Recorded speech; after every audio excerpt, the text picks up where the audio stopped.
वो निपटाने के बाद 11 बजे वो फिर बिस्तरे में आ जाता है। 11 से लेता है 3 की नींद दोपहर में। हाँ, फिर उसके बाद शाम की तैयारी में लग जाता है वो, नहा धो के फिर पूजा में। आश्रम के ये रूटीन होते हैं। 11 से 3 अपना वो सोते हैं, फिर शाम की संध्या की आरती पूजा जो भी है उसकी तैयारी में ये आश्रम के रूटीन्स होते हैं। गृहस्थी साधक के थोड़े अलग होते हैं, वो थोड़ा लेट उठता है, ठीक है ना, वो 6 बजे अपनी पूजा शुरू कर देगा, ठीक है, 8 बजे तक खत्म करेगा, फिर घर के रूटीन्स में अपने लग जाएगा, दिनचर्या में लग जाएगा। फिर वो अगर दोपहर को उसको नींद लेनी है लेगा, नहीं तो वो फिर दोबारा लग जाएगा। फिर रात्रि में वो 10-11 बजे फिर बैठेगा, 12 बजे तक सो जाएगा। जो गृहस्थ साधक है और वैसे साधक, इनकी पावर में भी कोई अलग फर्क होता है? नहीं, ये निर्भर करता है हमारे भाव पर, साधक के भाव पर, उसने कितना भजा है, कितना साधना में लीन रहा है, ठीक है। अब कई हैं जाप में ही लगे रहते हैं, गृहस्थी भी, ठीक है, कई साधु हैं वो धोने की सेवा में लगे रहते हैं। सबने अपने अपने तरीके से अपनी अपनी चीज़ों को समय दिया है, और जिसका भाव ज़्यादा प्रबल है उसकी चीज़ ज़्यादा प्रबल है।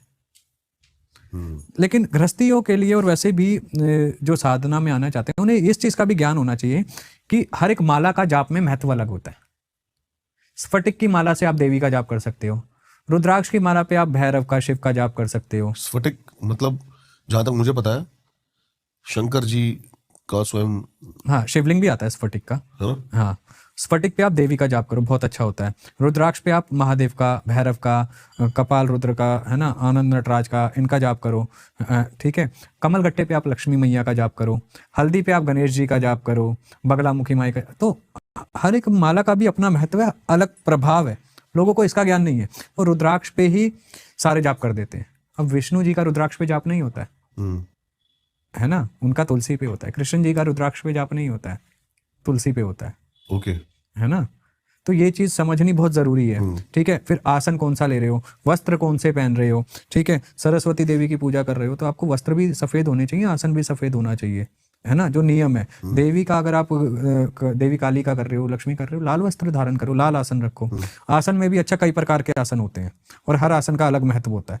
लोगों को ये छोटा छोटा ज्ञान ही नहीं है और साधना करने बैठ जाते हैं, तो त्रुटियां तो होंगी ना। पहले छोटा ज्ञान तो सबसे पहले तो चुनाव करना पड़ता है, चुनाव करना पड़ता कि है हमें क्या चाहिए। देखो, सबसे पहले देखो, गृहस्थी है कोई, सबसे पहले उसे गणेश साधना करनी चाहिए।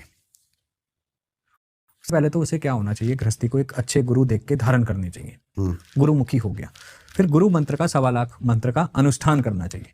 अनुष्ठान करने के बाद फिर गुरु जैसा बताता है, जैसे गणेश साधना, कुल साधना, पितृ साधना, ऐसे करके वो आपको एक लेवाइज चलाता है। जब आपको इसका ज्ञान होने लग जाए, वो अपने तरीके से समझाएगा, तो आप उस चीज़ को आगे बढ़ा सकते हो। अब यहाँ क्या करते हैं, यूट्यूब देखी, किताब उठाई, साधना की, छन छन छन छन छन छन, आज भैरव कर लेता हूँ, ओम भैरवाय नमः, आज काली कर लेता हूँ, ओम काली देवी नमः।